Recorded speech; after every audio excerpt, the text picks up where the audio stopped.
Que la paix soit avec vous. Voici, aujourd'hui, je vais vous parler du jeûne que Dieu prend plaisir. Oui, il y a un jeûne où Dieu vraiment prend plaisir. C'est dans le livre d'Ésaïe 58. Détache les chaînes de la méchanceté. Rends libres les opprimés. Partage ton pain avec celui qui a faim. Le prophète Ésaïe il révèle le vrai sens du jeûne, que Dieu prend plaisir. Et ce vrai sens, c'est l'amour. C'est le partage. L'amour vrai se fait du souci pour son prochain et a de l'estime, de la compassion.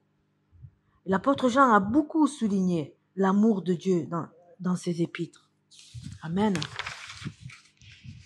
Lorsque vous lisez 1 Jean, chapitre 3, verset 15, il est écrit « Quiconque haït son frère est un meurtrier, et l'amour du Père n'est point en lui.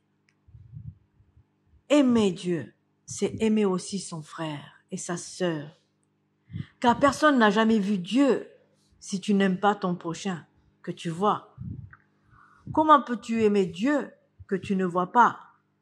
Celui qui n'aime pas ne pratique pas un bon jeûne. Dieu ne l'écoute même pas. Même la prière est une abomination. Car Dieu prend plaisir aussi à l'obéissance. À l'obéissance. À obéir à ses commandements et le mettre en pratique.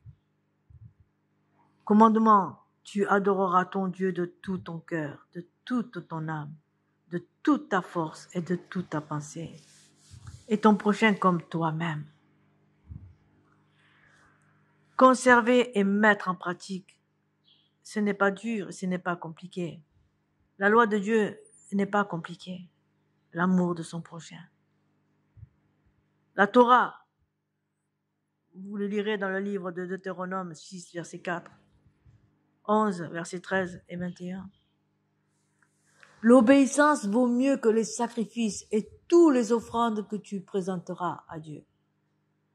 L'obéissance est le commencement de la sagesse qui est la crainte de l'Éternel. Proverbe, chapitre 15, verset 33. Jean, chapitre 8, verset 43. Apocalypse 21, verset 8. Proverbe, chapitre 6, verset 16, 19. Écoutez-moi bien. Je vous parle comme ça parce que ce sont des expériences que je fais chaque jour avec le Seigneur. Aujourd'hui, ça fait vraiment 28 ans que je lui suis consacré. Il n'y a rien de tel que d'être attaché à Jésus, à sa parole. Jésus préparait lui-même les hommes qui devaient conduire son Église. Car, sachez-le bien que l'Église n'appartient pas à l'homme. Bien souvent, j'entends les pasteurs dire « c'est mon Église, c'est mon Église ». Non, non, non, non. L'Église n'appartient pas à l'homme, ni à un pasteur, ni à qui que ce soit. L'Église appartient à Dieu, à Jésus-Christ de Nazareth, à Yeshua. Voyez?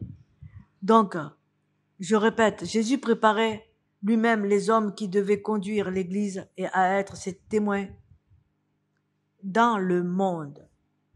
La première qualité qu'il attendait d'eux pour qu'ils puissent les utiliser, c'était l'obéissance. L'obéissance. Amen.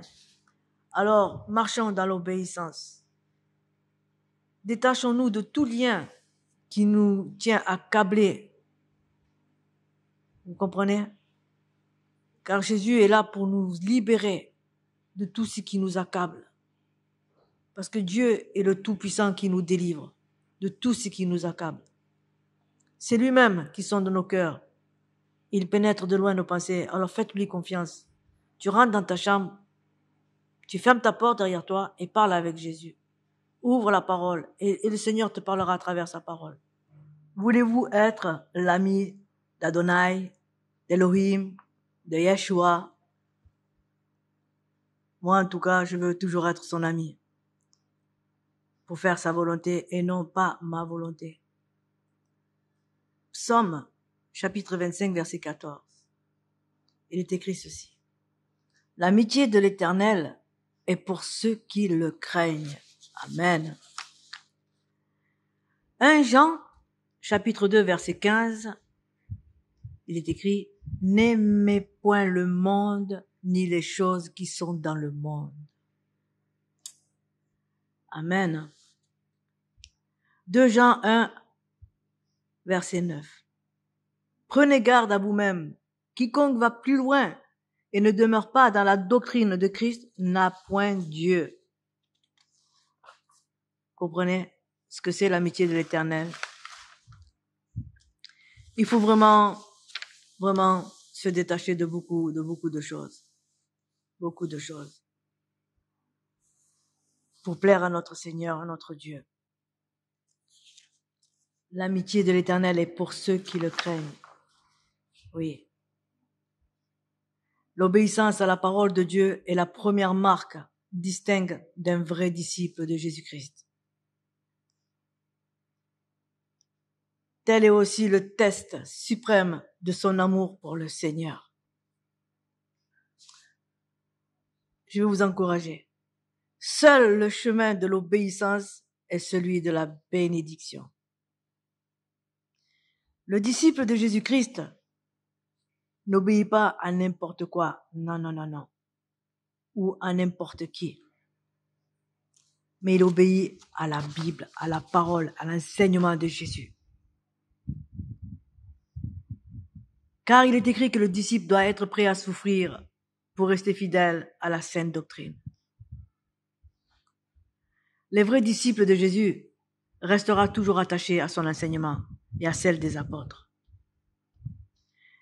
Le vrai disciple se sépare de ceux qui prêchent des fausses doctrines. Voyez, si nous voulons plaire à notre Seigneur, notre Dieu, obéissons. Et demandons à notre Seigneur de nous aider à naître de nouveau, à être des nouvelles créatures, que lui seul a le pouvoir sur toute chair. Par la puissance de son Saint-Esprit, il a le pouvoir de nous façonner, de changer, de métamorphoser notre cœur et nos pensées. Alors, faisons-lui une prière. Demandons à notre Seigneur de nous changer pour que nous puissions chaque jour lui plaire. Amen.